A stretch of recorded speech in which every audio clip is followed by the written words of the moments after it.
So it's important to note that the cities God overthrew were in Canaan. Mm-hmm.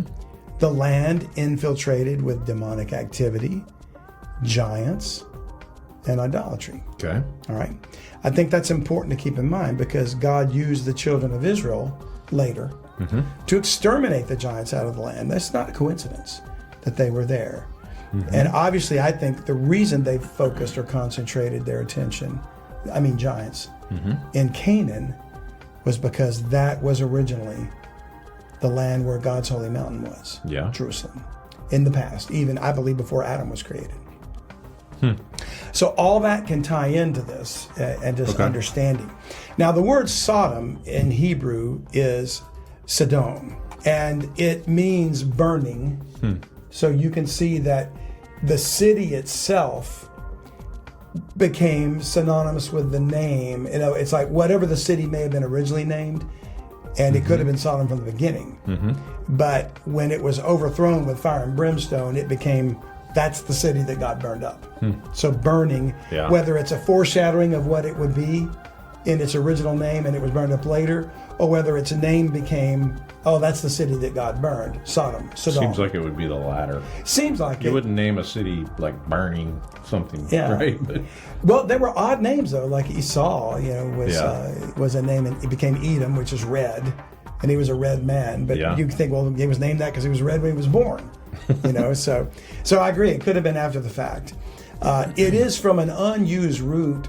The word Sodom comes from an unused root meaning to scorch or burnt. It's such as like volcanic or bituminous soil. Okay. And it's really, it refers to a district also in addition to just the city, but it's a place near the Dead Sea.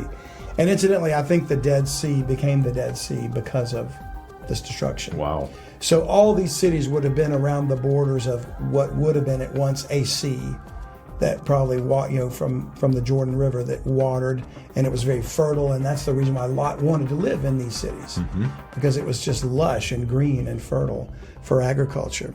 But the men of Sodom were wicked and sinners before the Lord exceedingly. Now, right off the bat, that tells me that whatever was going on was worse than just sin. Yeah. Exceedingly. So you can pick a lot of sins. And you could, if you and I, as human beings, might say one sin's worse than another. Murder is worse than lying. But under the law, it says if you've offended at one point, you're guilty of all. Yeah. So God looks at things differently. If the men of Sodom were exceedingly wicked, was their sin, would you think, their sin was limited to just licentiousness with other men, sexual behavior? You think that exceeding sin was limited to either one particular sin?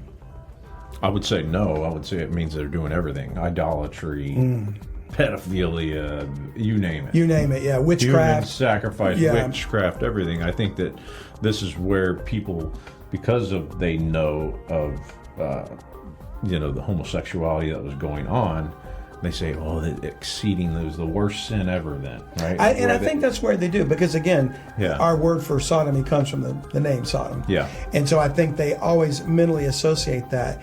And it's...